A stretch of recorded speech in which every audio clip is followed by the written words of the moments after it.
မြတ်စွာဘုရားဟောကြားတဲ့အဆုံးအမတရားတော်တွေတဲ့အတိုင်းလိုက်နာကျင့်သုံးမယ်ဆိုလို့ရှိရင်လူတိုင်းဟာမိမိတို့အတိုင်းဒါအရာချီးပွားတိုးတက်ကြမှာဖြစ်တယ်။အားကြောင့်လို့ဆိုရင်မြတ်စွာဘုရားရဲ့အဆုံးအမတရားတော်ဟာအကျဉ်းတရားကိုအခြေခံထားပြီးတော့အသိပညာတရားနဲ့ဟောတာဖြစ်တော့ကြောင့်လွယ်မှားမှုမရှိဘူး။ဒါကြောင့်မို့ဘုရားဘာသာဝင်တွေသိကြတဲ့တရားကုံတော်6ပါးဆိုတဲ့ထဲမှာသွားခါတော့ဘဂဝတဓမ္မောမြတ်စွာဘုရားကဓမ္မကိုဟောတဲ့အခါမှာလွယ်မှားတာတခုမှမရှိစေရဘူးအတိအကျအမှန်ကန်ပဲဟောတာဖြစ်တယ်မှန်ကန်မှုဆိုတာလောကမှာသူ့တဘာဝအတိုင်းရှိနေတာဖြစ်တယ်လွယ်မှားမှုကထုတ်ဖော်ပြောဆိုသူရဲ့လွယ်မှားမှုသာဖြစ်တယ်တရားဓမ္မဆိုတာလွယ်မှားတာမရှိဘူးလို့ပြောတဘာဝတရားကြီးဟာသူ့ဘာသူအကြောင်းနဲ့အကျိုးနဲ့ဆက်သွယ်နေတာသာဖြစ်တယ်တဘာဝတရားနဲ့နေထိုင်ကြတဲ့လူသားတွေရဲ့အသိဉာဏ်မလုံလောက်မှုကြောင့်တဘာဝတရားကိုဆန့်ကျင်တာလုပ်လို့ရှိရင်တော့လွယ်မှားမှုတွေကြုံရတတ်တယ်ပေါ့တဘာဝတရားဆိုတာစဉ်းစားကြည့်မယ်ဆိုလို့ရှိရင်ထင်ရှားတာတခုပြောရမယ်ဆိုရင်မိရဲ့တဘာဝဟာပူတယ်ဆွဲလောင်တဲ့နေရာကိုဖြတ်စီးပြတတ်တယ်ပူတယ်လောင်တယ်ပေါ့ဘယ်ခေတ်ကမိပဲဖြစ်ဖြစ်ပူခြင်းလောင်ခြင်းဆိုတဲ့တဘာဝတရားရှိတယ်အဲ့ဒီပူတတ်လောင်တတ်တဲ့တဘာဝတရားကိုအစင်ချင်းကင်းမဲ့စွာတွားရောက်ကြိုင်တယ်မယ်ဆိုရင်ပူခြင်းနဲ့လောင်ခံရခြင်းဆိုဖြစ်မှာလောကမှာပြောင်းလဲလို့မရနိုင်တဲ့သဘောဝတရားကြီးတွေရှိနေတာဖြစ်တယ်အကြောင်းနဲ့အကျိုးအကောင်းနဲ့အဆိုးဆိုတာသူ့ဘာသူတွဲဖက်ပြီးတော့နေတာအဲ့ဒီသဘောဝတရားရဲ့အနေအထားကို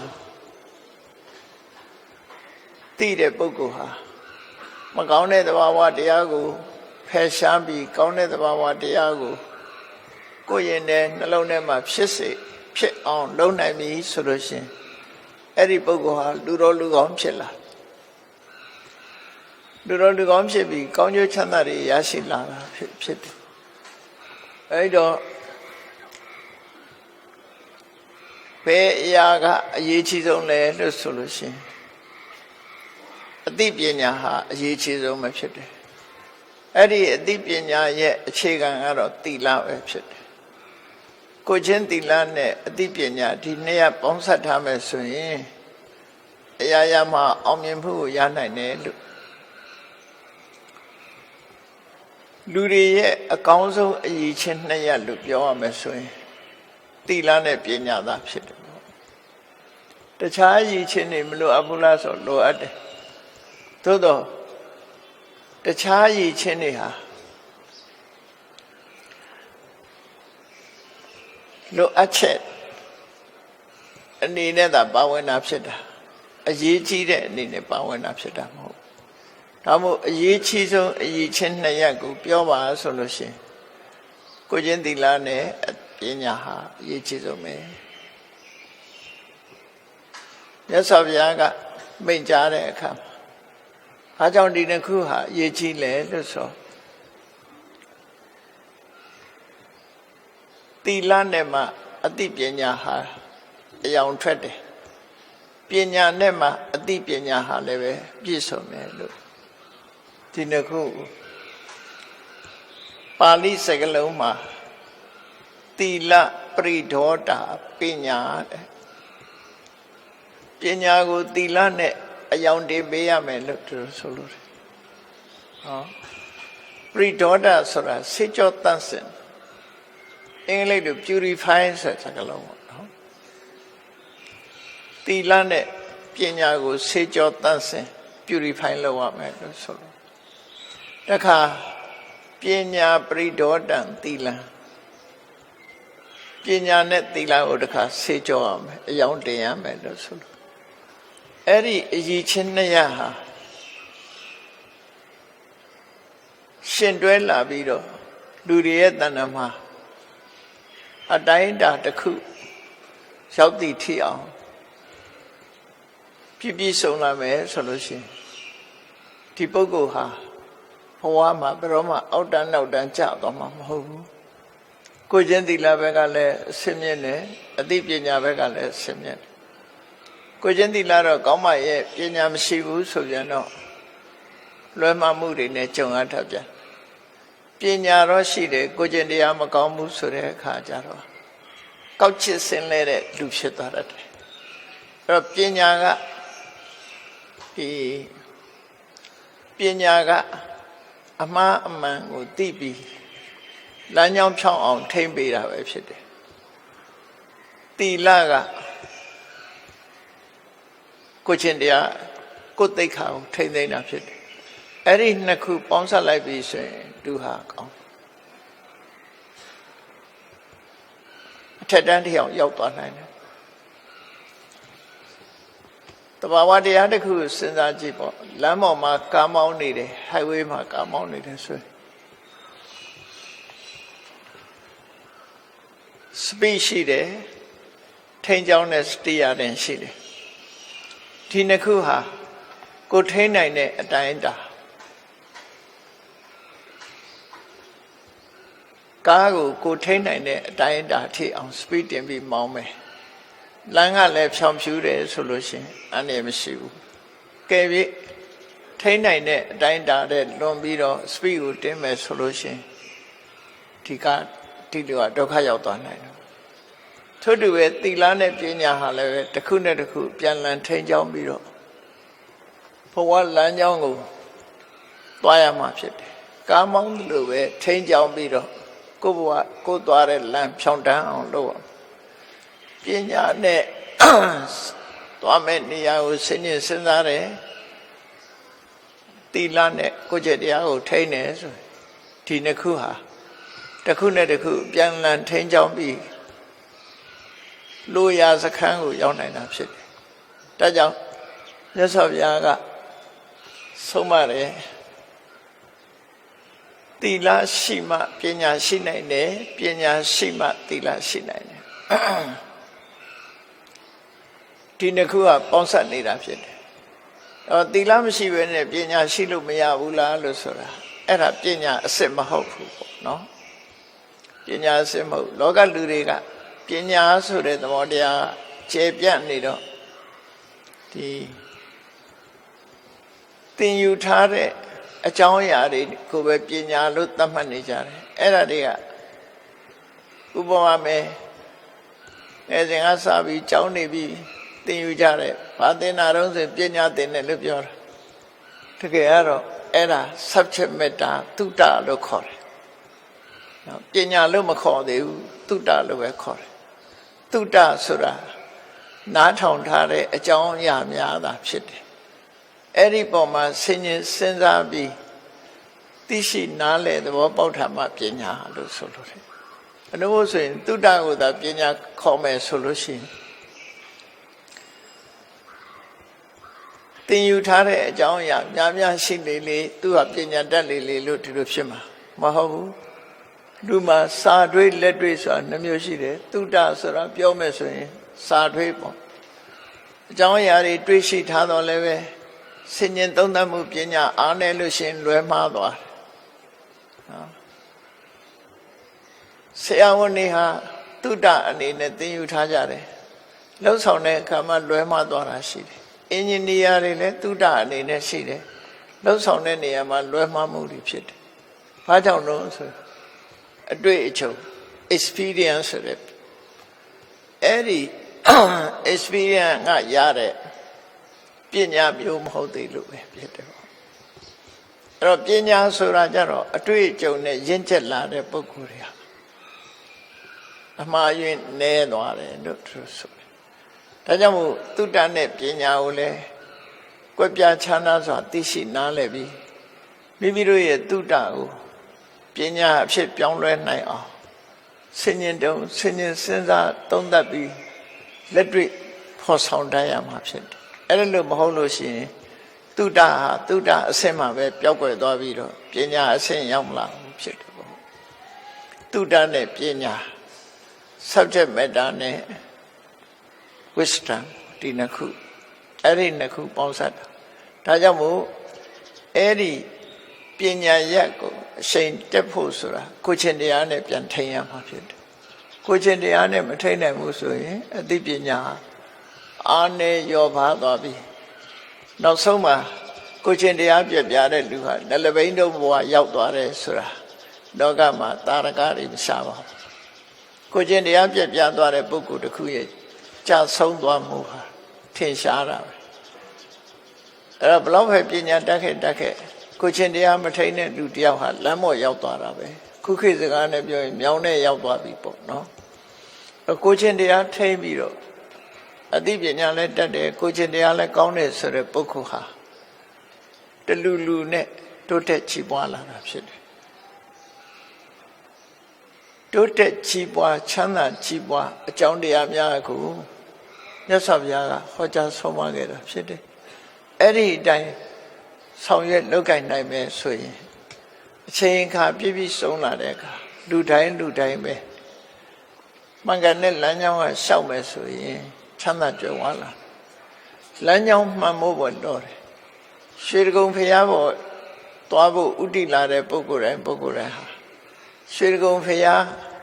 ရောက်နိုင်တဲ့လမ်းကြောင်းပေါ်ကိုရှောက်ရင်အနှေးနဲ့အမြန်ရောက်သွားကြမှာပဲဘယ်သူပဲဖြစ်မှန်လျှောက်သွားလို့ရှိရင်ရောက်သွားမှာဆိုတာသိကြသို့တော့လမ်းကြောင်းမှန်ဖို့လိုတယ်နောက်ပြန်မသွားဖို့လိုတယ်ပေါ့အဲ့ဒါလိုပဲမြတ်စွာဘုရားရဲ့အဆုံးအမလမ်းကြောင်းပေါ်ရှောက်လန်းတဲ့အခါမှာထက်တန်လုံလဝိရိယနဲ့လိုက်နာကျင့်သုံးဖို့လိုတယ်ပြောင်းပြန်မလျှောက်ဖို့လိုတယ်ပေါ့ပြောင်းပြန်လျှောက်ရင်လည်းစခန်းကိုရောက်မှာမဟုတ်ဘူးလမ်းကြောင်းလွဲမှာလို့ရှိရင်လည်းလမ်းမော်ရွှေကုံဘုရားကိုရောက်မှာမဟုတ်ဘူးအဲ့ဒီတိုင်းပဲကိုလိုချင်တဲ့စခန်းကိုရောက်ဖို့အတွက်ဖြောင့်မှန်တဲ့လမ်းကြောင်းလျှောက်ပြီးတော့တဲ့မတ်ဥတည်သွားဖို့လိုအပ်တယ်လို့ဆိုအဲ့တော့မြတ်စွာဘုရားကတမ္ပတ္တိလို့ခေါ်တဲ့ပြည့်စုံအောင်မြင်ခြင်းတမ္ပတ္တိဆိုတာအကြောင်းတရားတွေပြည့်စုံရင်အကျိုးတရားတွေလည်းပြည့်စုံလာsuccess လို့အင်္ဂလိပ်လိုပတ်သက်ပြန်တယ် means of success means of accomplishment အောင်မြင်မှုရဲ့လမ်းကြောင်းတွေဘာတွေရှိလဲအဲ့ဒီအောင်မြင်မှုလမ်းကြောင်းတွေဘာအတွက်လဲဆိုတာစဉ်းကျင်စဉ်းစားကြည့်ကြရအောင်ဘုန်းကြီးတို့ကိုမေခွန်းထုတ်ကြည့်ရမယ်မေခွန်းထုတ်တာအများကြီးပဲမထုတ်ပဲနဲ့အနှစ်ချုပ်ကိုထုတ်ကြည့်လိုက်မင်းလူဘဝရလာတဲ့အခါမှာပစ္စည်းဥစ္စာပေါ်များနဲ့ကျွဲဝချမ်းသာခြင်းသလားလူများစုကိုဒီမေခွန်းမေးခြင်းပစ္စည်းဥစ္စာပေါ်များချမ်းသာခြင်းသလားဆိုတော့ဒီမေခွန်းကိုချမ်းသာခြင်းပါတယ်လို့ဖြေမဲ့အဖြေတွေဟာအများဖြစ်နိုင်တယ်ပစ္စည်းဥစ္စာပေါ်များကျွဲဝချမ်းသာမှုကိုလိုလားပါသလားဆိုလိုလားတဲ့ပုဂ္ဂိုလ်တွေကြီးပဲဖြစ်အဲ့ဒါလူတွေရဲ့ဆန္ဒတစ်ခုအေးလိုလားလို့ရောတစ်ဖက်ကစဉ်းစားကြည့်လူတိုင်းချမ်းသာခြင်းနဲ့ဒါပေမဲ့လူတိုင်းချမ်းသာရဲ့လားမချမ်းသာလက်တဆုပ်စာလူအနည်းစုသာချမ်းသာကြွယ်ဝကြဆင်းရဲတဲ့လူကပုံများတယ်ဆင်းရဲတဲ့လူကပုံများကဘာမှာဆိုလို့ရှိရင်8 ယောက်1 ယောက်ဟာထမင်းဝအောင်မစားနိုင်ကြဘူးကဘာလူဦးရေဒါကြောင့်မို့ဆင်းရဲတဲ့လူကများနေတယ်အဲ့လိုဆင်းရဲတဲ့လူတွေများနေတာဘာကြောင့်လဲအကြောင်းရှာလူတိုင်းဟာမေခွန်းထုတ်လို့ရှိရင်ချမ်းသာကြွယ်ဝခြင်းရတယ်အချို့သောပုဂ္ဂိုလ်များသာအနည်းငယ်သောပုဂ္ဂိုလ်များသာချမ်းသာကြွယ်ဝပြီးအများစုကရုန်းကန်နေရဆဲပဲဘာကြောင့်လဲအဖြေတစ်ခုထုတ်အောင်ဖြစ်တယ်နောက်တစ်ခုကချမ်းသာပြီးတဲ့လူတွေဟာ ဒုတိယမျောလင်းချက်လို့ပြောရမယ်မျောလင်းချက်ကဘာလို့ဆိုလူဘဝလူအတိုင်းဝိုင်းထဲမှာခုံသိက္ခာရှိခြင်းချမ်းသာပြီးတော့လူမသိသူမသိလူရမဝင်တဲ့ဘဝမျိုးလေလူတွေကမလိုလားကြဘူးချမ်းသာပြီးရင်လူလောကအတိုင်းဝိုင်းထဲမှာခုံသိက္ခာရှိနေခြင်းတယ်ဒါဒုတိယမျောလင်းချက်ပဲပရမမျောလင်းချက်ကပိုကြီးမားတယ်ပရမမျောလင်းချက်ပြည့်လာတဲ့ပုဂ္ဂိုလ်တွေကဒုတိယမျောလင်းချက်ရခုံသိက္ခာရှိနေခြင်းသလားအရှိန်စောကင်းမဲ့ပြီးတော့လူမသိသူမသိလူတကာမလေးစားတဲ့ပုဂ္ဂိုလ်ဖြစ်ခြင်းသလားဆိုခုံသိက္ခာရှိပဲနေခြင်းညာအလုံးခုံသိက္ခာရှိနေခြင်းဟုတ်ပြီချမ်းသာကြွယ်ဝတယ်ခုံသိက္ခာရှိတယ်အဲ့ဒါနှစ်ခုပြီးဆုံးတဲ့အခါမှာဘာလို့ခြင်းလာပြန်လို့ဆိုချမ်းသာခြင်းနဲ့အသက်ရှိခြင်းအေးပစ္စည်းဥစ္စာတွေတော့ပေါ်များပါရဲ့ခုံသိက္ခာရှိပြီးလူတွေရဲ့လေးစားမှုလည်းရှိပါတယ်လူကမချမ်းမမာဘူးဆိုရင်လိုအပ်ချက်တစ်ခုဖြစ်နေပြန်မချမ်းမမာဘူးဆိုလို့ရှိရင်ရှားထားတဲ့စိစိမ်ဥစ္စာတွေဟာအဓိပ္ပာယ်ကင်းမဲ့တယ်လို့ဖြစ်တယ်ဒါကြောင့်တတ္တိယလူတွေရဲ့ဆန္ဒကတော့ချမ်းသာခြင်းနဲ့အသက်ရှိခြင်းနဲ့ဒါကြောင့်မို့လူတွေဟာအသက်ရှိပါစေချမ်းသာပါစေနဲ့ဘာသာတိုင်းလူမျိုးတိုင်းကဒါကိုဆုတောင်းနေကြနော်ဆုတောင်းတာလူတွေရဲ့ဆန္ဒချမ်းသာပါစေအသက်ရှိပါစေဒါကိုအဓိကထားပြီးတော့ဆုတောင်းနေကြတာဖြစ်တယ်အဲ့တော့လူတွေရဲ့ဆန္ဒဟာဒီဘဝမှာနံပါတ်1ချမ်းသာကြွယ်ဝခြင်းနဲ့နံပါတ်2ဂုဏ်သိက္ခာရှိနေခြင်းနဲ့နံပါတ်3ကျမ်းမာပြီးတော့အသက်ရှိခြင်းနဲ့ဆိုဒီအချက်3ချက်ပြည့်သွားရင်လူဘဝတစ်ခုမှာလုံလောက်တဲ့အတိုင်းအတာတစ်ခုကိုရရှိထားခြင်းမှာဖြစ်တယ်အဲ့ဒီအတိုင်းအတာရရှိပြီးတဲ့နောက်မှာမျောလင်းချက်ကုံဆုံးသွားပါလားဆိုမကုံသေးဘူးဘာမျောလင်းကြတော့ဆိုရင်လူတိုင်းဟာသိနေကြတယ်သက်ကြီးလာလို့ရှိရင်တို့ဘဝဆိုတာထာဝရမဟုတ်ဘူးနောက်ဆုံးတစ်နေ့ကျတော့သိဆုံးကြမှာပဲဖြစ်တယ်အသေးပြီးဒီအခြားမဲ့၌နောက်ဘဝမှာကောင်းရသူဒီဘုံရောက်ဖို့ဆိုမျှော်လင့်ကြပြန်တယ်ပေါ့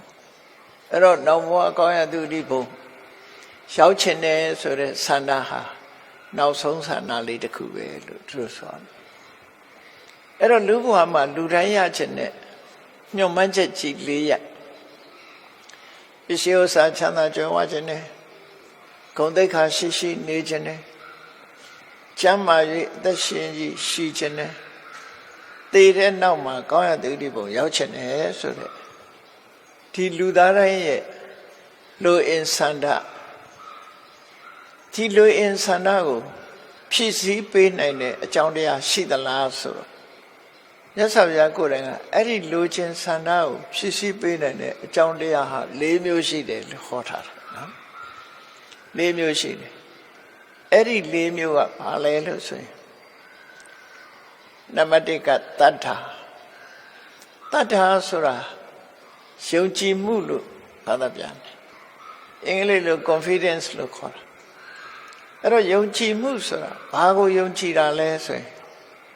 ကောင်းတာလုပ်ရင်ကောင်းတာဖြစ်ရမယ်မကောင်းတာလုပ်ရင်မကောင်းတာဖြစ်တတ်တယ်ဆိုတဲ့အကောင်းအဆိုးအကြောင်းအကျိုးပေါ်မှာယုံကြည်တာနောက်တစ်ခုကလောကမှာအမှန်တရားဆိုတဲ့ပုံမှာယုံကြည်လက်ခံတာလုပ်ရင်ဖြစ်ကိုဖြစ်ရမယ်ဆိုတဲ့တဏှိဋ္ဌာန်နဲ့ရှိပြီယုံကြည်တာတချို့ကိစ္စတွေကအခုလို့အခုဖြစ်တာမဟုတ်ဘူးမယုံကြည်တဲ့လူကဆက်မလုပ်ကြတော့အခုဒီကနေ့ခေတ်မှာကမ္ဘာမှာအစရှိတဲ့လူတိုင်းလို့ကောင်းကင်ခရီးကသွားနိုင်တဲ့လေမြန်ဆိုတာတိထွင်မှုဟာလွယ်တကူဖြစ်လာတာမဟုတ်ဘူးအမျိုးမျိုးစမ်းသပ်တဲ့လူတွေဟာဘဝဆုံးရှုံးလို့ အနစ်နာမျိုးစုံခံပြီးတော့မှတဖြည်းဖြည်းချင်းတိုးတက်လာပြီးတော့ဒီအဆင့်ရောက်လာတာဖြစ်တယ်အဲ့ဒီလိုဆက်လက်ပြီးလှုပ်တာဟာယုံကြည်လို့လှုပ်တာပဲဖြစ်တယ်မယုံကြည်ရင်လှုပ်မှာမဟုတ်ဒါကြောင့်မို့အလုပ်တစ်ခုကချက်ချင်းဖြစ်တာမဟုတ်ဘုရားဘာသာတရားတော်နဲ့ပြောမယ်ဆိုလို့ရှိရင်သူမိရာယသိဘဝမှာဒီပင်ကရာမြတ်စွာဘုရားကကောရမဖေယဖြစ်လိမ့်မယ်လို့ဗျာဒိတ်ကြားခဲ့တယ်အဲ့ဒီမှာသူမိရာယသိဟာလေးသိင်ချေနဲ့ကဘာတသိန်းပါရမီဖြစ်ရင်ဖေယဖြစ်မယ်ဆိုတာကိုသူယုံကြည်တယ်ယုံကြည်လို့သူဟာလှုပ်ဆောင်ခဲ့တာဖြစ်တယ်အကယ်၍များမယုံကြည်ဘူးဆိုလို့ရှိရင်ဒီအလုပ်ကိုသူလက်လျှော့ပြမှာပဲဖြစ်တယ်ဘယ်ဟာပဲဖြစ်ဖြစ်ယုံကြည်မှုဆုံးဖြတ်မှုအမှန်တမ်းအရေးကြီးယုံကြည်တယ်ဆိုတဲ့နေရာမှာ resolution ဆိုတဲ့ဆုံးဖြတ်ချက်ပါအဲ့ဒီဆုံးဖြတ်မှုတဏိဌာန်ချထားမှုဟာတတ္တာလို့ခေါ်တဲ့အရာတစ်ခုပဲဖြစ်ယမယံခတတ္တာကိုအဓိမောက္ခ resolution decision လို့ခေါ်တယ်ဆုံးဖြတ်ချက်ဆုံးဖြတ်ချက်ရှိတဲ့ပုဂ္ဂိုလ်တယောက်ဟာမမိတ်မသုံးကြိုးစားတဲ့အခါနောက်ဆုံးမှအောင်မြင်သွားတယ်တောင်တဲ့သမားတယောက်ဟာဘလောက်ပဲမြင့်မြင့်ဒီတောင်ထိပ်ကိုငါရောက်ရမယ်လို့ယုံကြည်ချက်ရှိတယ်ယုံကြည်ချက်ကိုဥတည်ပြီးတော့ကြိုးစားအထောက်မှုလုပ်တဲ့အခါမှာသူမျှော်မှန်းတဲ့အတိုင်းရောက်သွားစီးပွားရှာတာလဲထို့အတူပဲနော်လောကမှာစီးပွားဥစ္စာကြွယ်ဝချမ်းသာခြင်းနဲ့ဆိုရင်ယုံကြည်ချက်နဲ့လုပ်ရမှာဖြစ်တယ်သို့တော့ယုံကြည်ချက်တစ်ခုတည်းလားလို့တော့ယုံကြည်ချက်ပေါ်မှာလှုပ်ဆောင်မှုတွေပါလာ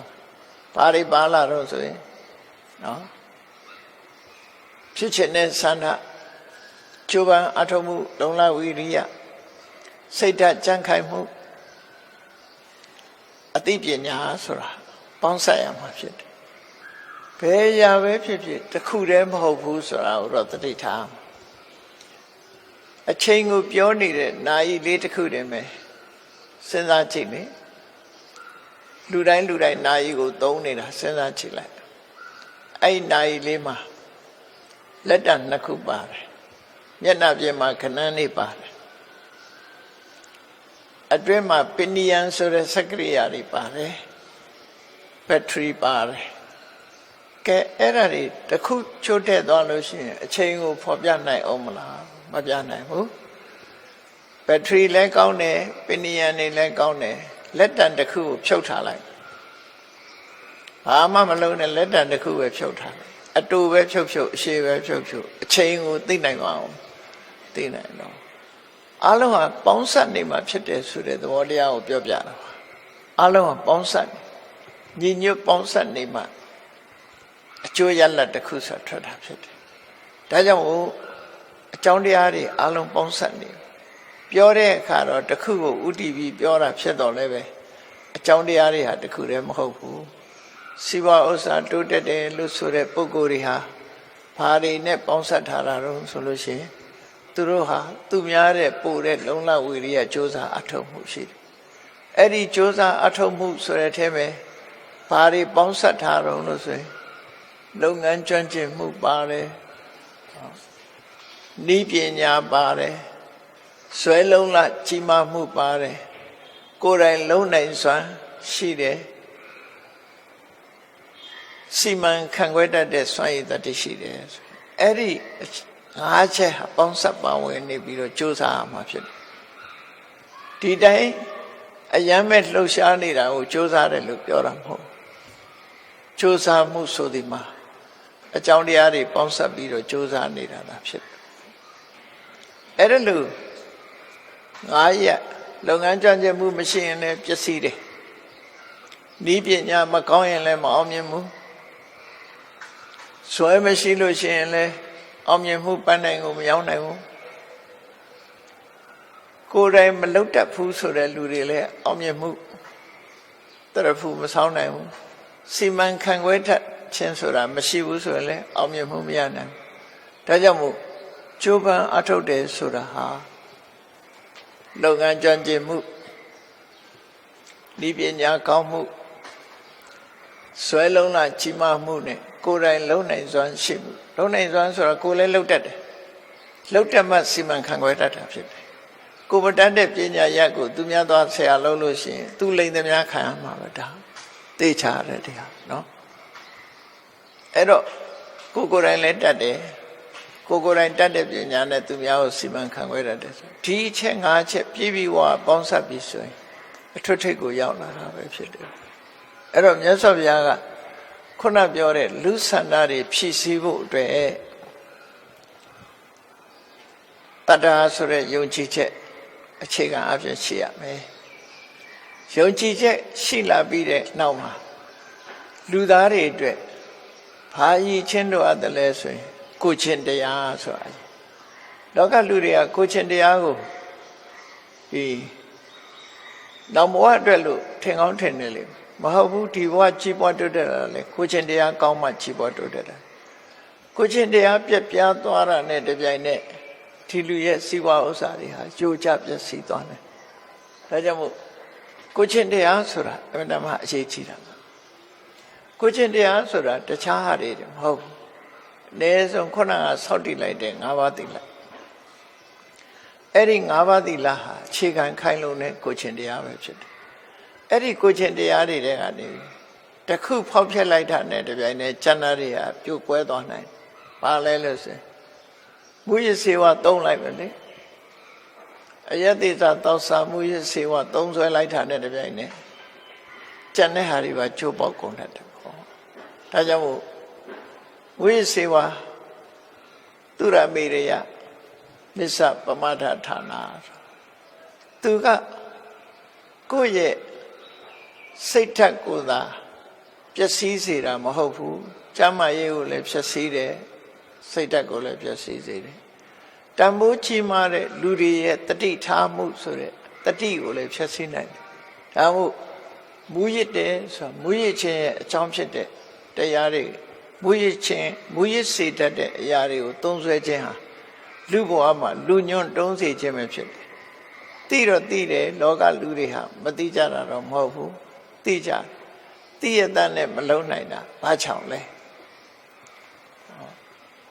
သိတယ်မရှောင်နိုင်ဘူးမသိလို့လုံးမိတာကတခုသိသိကြီးလုံနေတာတခုဘာကြောင့်လဲလို့ဆိုလူသားတွေကိုမကောင်းတဲ့ဘက်ကိုပို့ဆောင်နေတာအင်အားချီးမားဆုံးအကြောင်းတရားနှစ်ခုရှိတယ်ဆိုတာလေးကိုမှတ်သားထားအင်အားချီးမားဆုံးအကြောင်းတရားနှစ်ခုဆိုတာဘာလို့ဆိုရင်ဒီတဏှာဆိုတာရဲ့တဏှာဆိုတာလူချင်းတောင်းတနေမှုနောက်တစ်ခုကအမှန်မသိမှုအဝိဇ္ဇာအဝိဇ္ဇာနဲ့တဏှာဒီနှစ်ခုဟာပေါင်းစပ်ပြီးတော့လောကကြီးတစ်ခုလုံးကိုဒုက္ခရောက်အောင်ဖြစ်ပေါ်စေတတ်တယ်ခုခေတ်နဲ့ပြောမယ်ဆိုရင်လူကိုဒုက္ခပေးနေတဲ့ယောဂကြီးဟာကင်ဆာယောဂလို့ပြောမယ်ဆိုရင်နော်ကင်ဆာယောဂဖြစ်ပွားနေတဲ့လူတွေမှာကင်ဆာယောဂဒုက္ခပေးတယ်လို့ဆိုတာလို့လူတွေရဲ့စိတ်ဓာတ်ကိုပျက်စီးစေတတ်တဲ့တရားနှစ်ခုဟာအဝိဇ္ဇာနဲ့တဏှာပဲဖြစ်တယ်အဝိဇ္ဇာကအမှန်မသိတာတဏှာကတတ်မဲ့တာအဲ့ဒီနှစ်ခုဟာအပြန်အလှန်ဥဆောင်မှုပေးနေတယ်စဉ်းစားပြီးတော့ကြည့်အောင်လူငယ်တယောက်မူရစေဝရဲ့ဆိုးချိုးကိုမသိဘူးမူရစေဝသုံးလို့ရှိရင်စိတ်ကူးရင်လို့ကောင်းတယ်ဆိုတဲ့အကြောင်းလေးကိုသိပြီးတော့ဆိုးချိုးကိုမသိသည့်အတွက်ကြောင့်မူရစေဝကိုစသုံးလိုက်တယ်သုံးလိုက်တဲ့အခါစသုံးတော့ကတော့မသိလို့လုံးမိတယ်ပေါ့အဲ့ဒါအဝိဇ္ဇာကဥဆောင်လိုက်တာ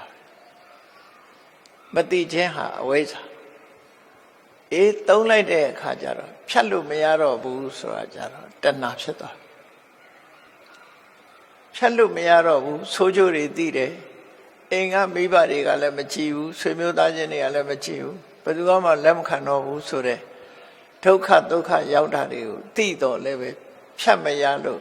သူဟာမရှောင်နိုင်လို့ဆက်သုံးနေတာကြတော့တဏှာကဥဆောင်တယ်လို့ခေါ်တယ်တိကြီးလှုပ်ထားကြတော့တဏှာကဥဆောင်တယ်မသိလို့လှုပ်ထားအဝိဇ္ဇာကဥဆောင်အဲ့တော့ဒီ ဒီရဲ့ရင်ထဲနှလုံးထဲမှာဖြစ်နေတဲ့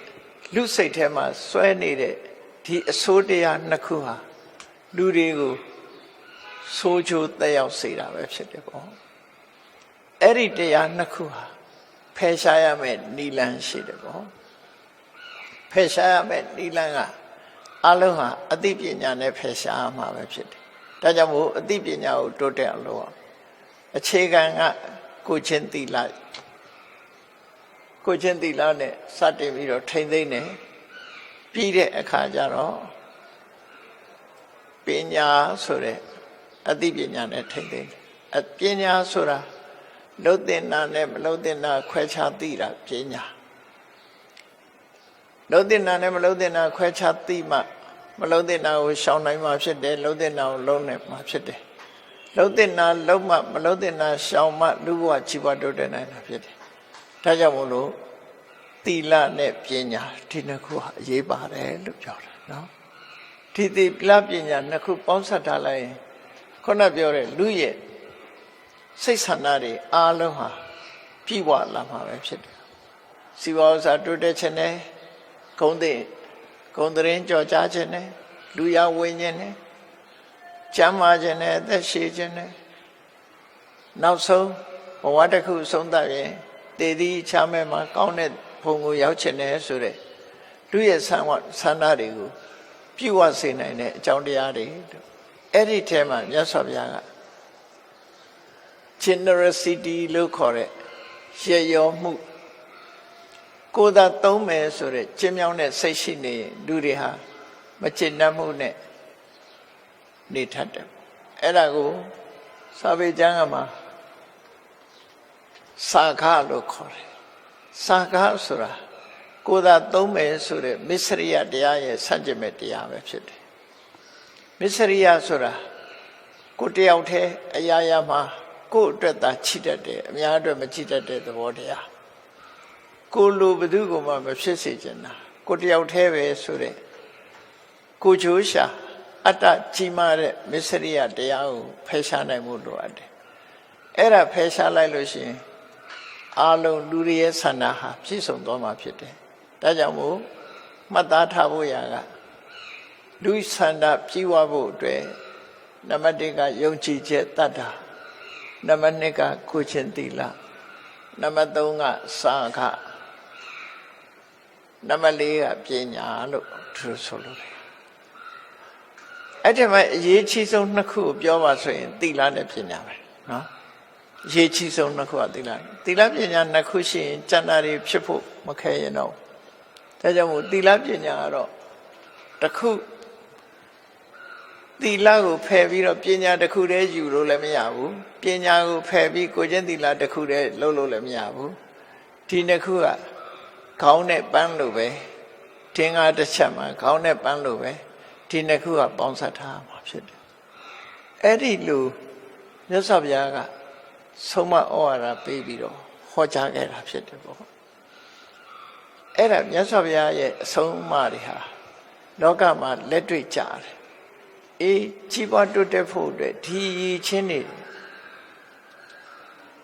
အနေထားတစ်ခုဖော်ဆောင်မှုမြတ်စွာဘုရားဒီအရည်ချင်းတွေပြည့်ပြီးတဲ့နောက်မှာဒီပုဂ္ဂိုလ်တရားဟာစင်စစ်မပြတ်လဲပတ်ပြီးတော့ကြီးပွားနေတခါတလေကြီးပွားတိုးတက်မှုတော့ရှိတယ်ကြီးပွားတိုးတက်မှုကတဖြည်းဖြည်းယိုယွင်းပြီးတော့ကြာဆုံးသွားတာလည်းရှိတယ်စက်ယုံကြီးတော့တည်ထားတဲ့စက်တွေမလဲပတ်နိုင်ဘူးလဲရင်ရှုံးတယ်နော်လဲလိုက်တာနဲ့ရှုံးကုန်ဆက်မလဲနိုင်တာမျိုးဖြစ်တယ်အဲ့တော့ဆက်ပြီးလဲပတ်နေဖို့အတွက်ကဘာတွေလိုအပ်လဲကောင်းတဲ့လမ်းကြောင်းပေါ်ရောက်ပြီးတော့ဆက်ပြီးဖြစ်နေဖို့အတွက်လိုအပ်ချက်ကဘာလို့ဆို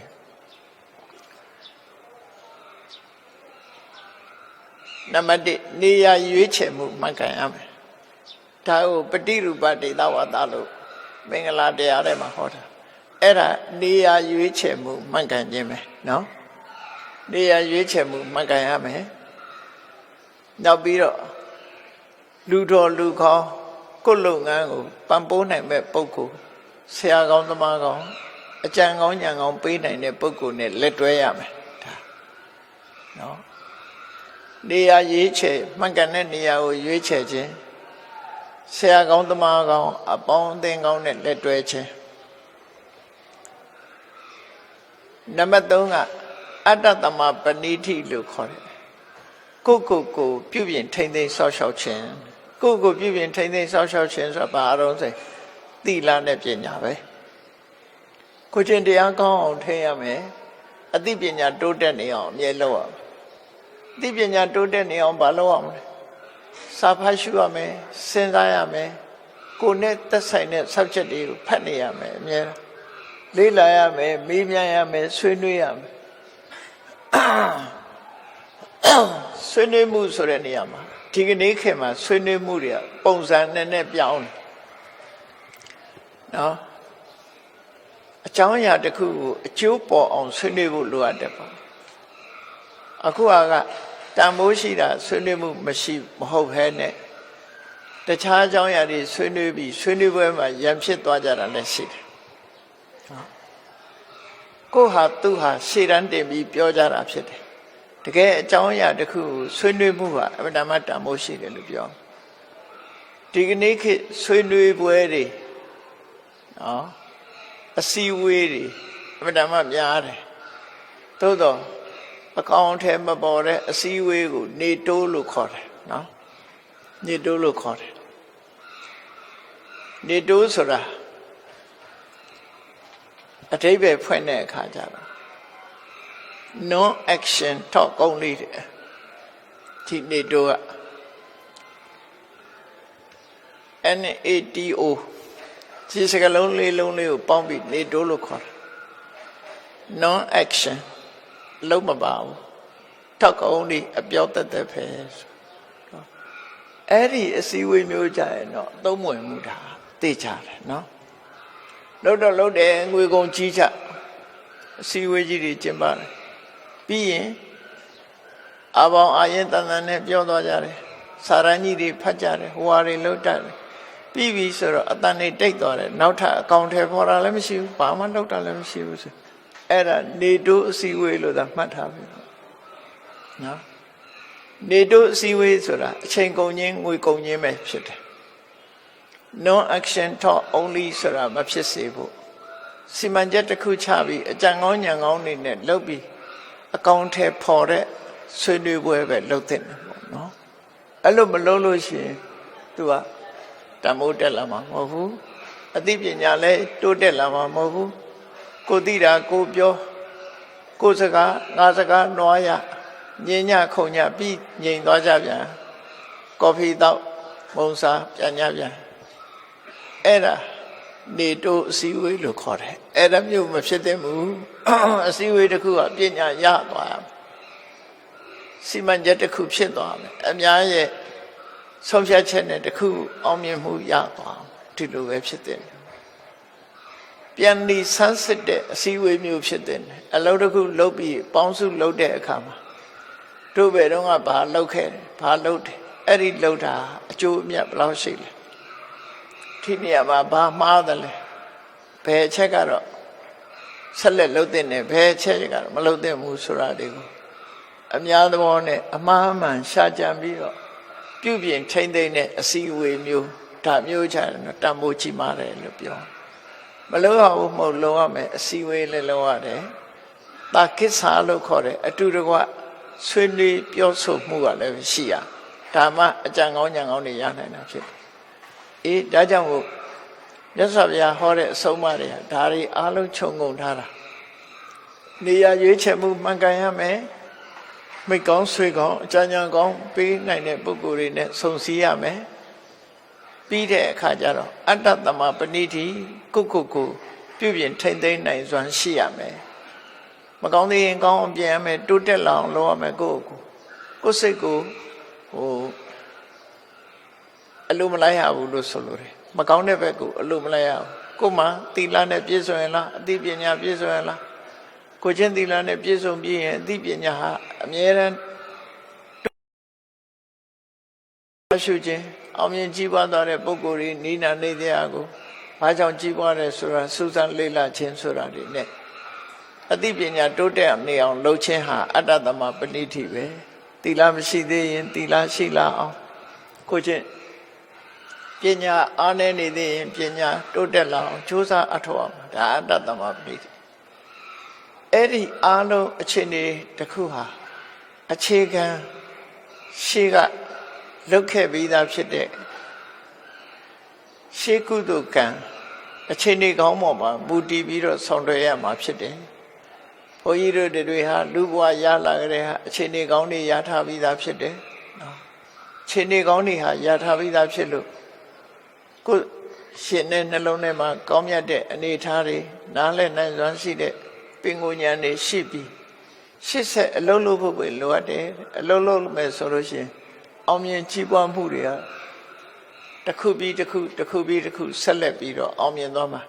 အဲ့ဒါကိုတမ္ပတိ14ပါးလို့ခေါ်တာပဲအောင်မြင်ကြီးပွားဖို့ရာအတွက်နေရာကောင်းရွေးချယ်ခြင်းနေရာကောင်းမှာလှုပ်ဆောင်နေထိုင်ခြင်းမိကောင်းဆွေကောင်းရှိခြင်းဆရာကောင်းတမန်ကောင်းအကျဉ်းကောင်းဉာဏ်ကောင်းများရယူခြင်းပြီးတဲ့အခါမှာကိုယ့်ကိုထိမ့်သိမ်းဆောက်ရှောက်တိုးတက်မြင့်မားအောင်ကြိုးစားခြင်းနဲ့ကုသကံကြိုးစားအထောက်ခြင်းဆိုတဲ့ဒီအချက်၄ချက်ပဲဖြစ်တယ်အဲ့ဒီအချက်၄ချက်ရရှိပြီးပြီဆိုလို့ရှိရင်အောင်မြင်မှုတွေဟာတစ်ခုပြီးတစ်ခုတိုးတက်များပြားလာမှာဖြစ်တယ်ဒါကိုမြတ်စွာဘုရားကတိုးတက်ကြီးပွားအကြောင်းတရားများအဖြစ်ဟောကြားတာဖြစ်လို့ဒီတရားများကိုမှတ်သားနိုင်ယူပြီးမိမိရဲ့ယဉ်နဲ့နှလုံးထဲမှာကိုယ်ဘဝမှာပြည့်စုံအောင်ကြိုးစားအထောက်ကြရမှာဖြစ်ပါတယ်တရားချစ်ခင်သူတော်စင်ပြိဿပေါင်းတို့မြတ်ဗုဒ္ဓရဲ့အဆုံးအမတရားတော်တွေဟာမှတ်သားနိုင်ယူပြီးလက်တွေ့ဘဝမှာလက်တွေ့လှုပ်ဆောင်ကြရမှာဖြစ်လို့လက်တွေ့လှုပ်ဆောင်ခြင်းအဖြစ်သာလဲအကျိုးသက်ရောက်မှုကိုရမှာဖြစ်သည့်အတွက်ကြောင့်မမှန်ကန်ကန်ဆုံးဖြတ်နိုင်တဲ့အသိပညာကျိုးပန်းအထောက်မှုလုံလဝိရိယချမ်းခိုင်တဲ့စိတ်ဓာတ်ကောင်းမြတ်တဲ့အပေါ်မှာဖြစ်ပွားစေလိုတဲ့စိတ်ဆန္ဒလို့ဆိုတဲ့အောင်မြင်မှုအကြောင်းတရား၄ရပ်ကိုမိမိရင်ထဲနှလုံးထဲမှာအခိုင်အမာတည်ဆောက်ပြီးကြီးပွားတိုးတက်အောင်ဘဝမှာကြီးပွားတိုးတက်အောင်ကြိုးစားအထောက်နိုင်ကြပါစေကုန်သတည်း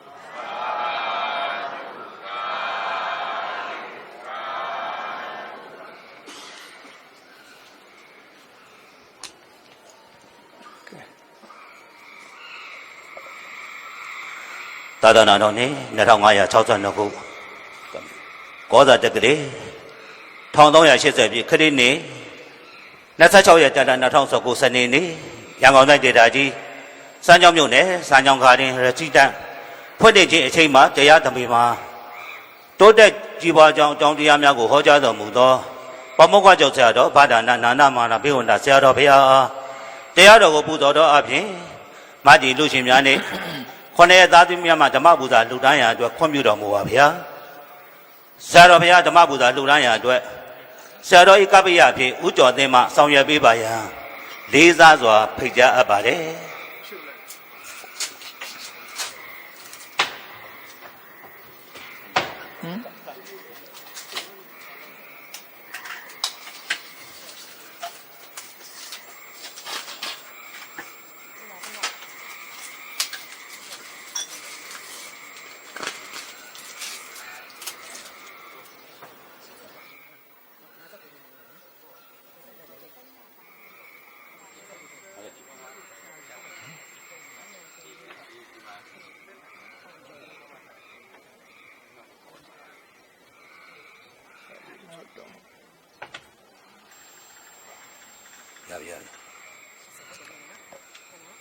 ဆန်းရောင်ကနေမိသားစုမှ350ကျပ်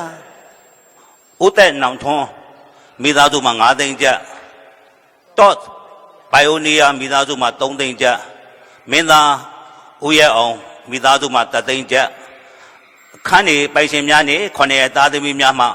23သိန်း1,900ကျပ်စုစုပေါင်း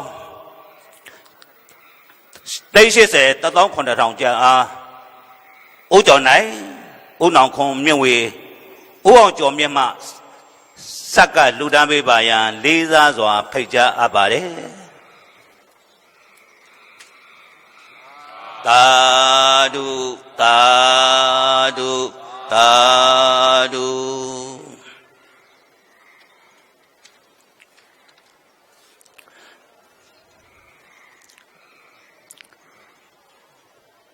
ယောတိစွာခြေတော်ဥခိုင်လျှောက်ထားပါ၏ဖေယအလို့ရှင်များနှင့်ခொနဲ့သားသမီးလူတန်းမှုအစုစုကို32ဘုံ၌ကျင်းနေကနေကြကုန်သောဝိနည်းဒုက္ခိတလူနာပြမတတ္တဝါများစွာအတူတကွအညီအမျှတာတုခေါ်ဆောင်နိုင်ရန်အတွက်ဆရာတော်ဖေယမှချင်းမြင့်ပေးပါရန်ခြေတော်ဆုံးဥခိုင်၍လျှောက်ထားပါ၏ဖေယအားလုံးဆိုကြအရှင်ဖေယဖေယတို့သည်ဓမ္မအတိညာရရှိမှသာလင်နိဗ္ဗာန်ချမ်းသာကိုမျက်မှောက်ပြုနိုင်ပါသောကြောင့်ဓမ္မအတိညာရရှိစေရန်ရှိသညလျက်ဓမ္မသဘင်ရှင်ကျင်ပါပြုလုပ်ကြ၍အမတဒါနာဓမ္မဒါနာတရားအလှတော်ကိုပေးလူကြပါကုန်၏တရားတော်မြတ်ကိုယုသေးလေးမြတ်စွာမမတ်သာသာအာယုန်ထားလျက်နာကြားကြပါကုန်၏တရားတော်မြတ်ကိုသာတဝဝုထုအစုစုတို့ဖြင့်ပူဇော်ကြပါကုန်၏ယနေ့ယခုအာထုတ်ပြုလုပ်ကြရသောတရားဟောရခြင်းဓမ္မဒေသနာတရားနာရခြင်းဓမ္မသဝနာတရားတော်ကိုပေးလူရခြင်းဓမ္မဒါနာတရားတော်ကိုပူဇော်ရခြင်းဓမ္မပူဇာကုသိုလ်စေရနာအဖြာဖြာတို့သည်ဒုက္ခခတ်သိမ်းချုပ်ငြိမ်းရမှန်နိဗ္ဗာန်ဤအကြောင်းထောက်ပံ့ဖြစ်ပါစေသာရှင်ဘုရားဤကောင်းမှုဤအဖို့ဘာကကိုအမိအဖအဖိုးအဖွာဆရာသမားမှစ၍ကဘာသူကဘာသာလူနတ်မြမတတ္တဝါများတို့အားအမြဝေငှပါကုန်၏အထူးအားဖြင့်စံကြောင်းခါတင်ရစီတင်၌ရှိကြကုန်သော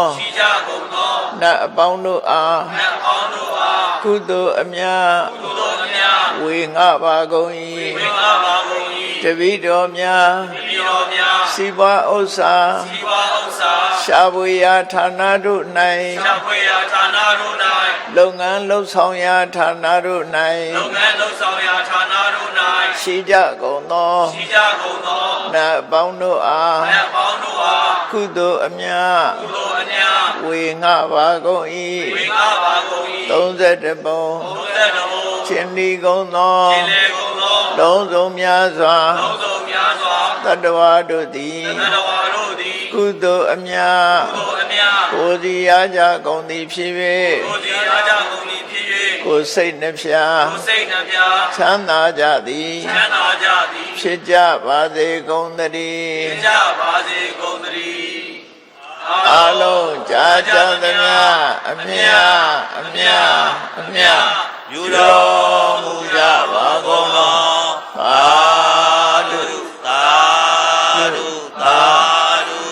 အလုံးကြာကြသမျှအမြယူတော်မူကြပါကုန်သောသာ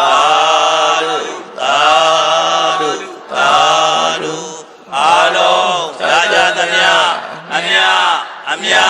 အမြယူတော်မူကြပါ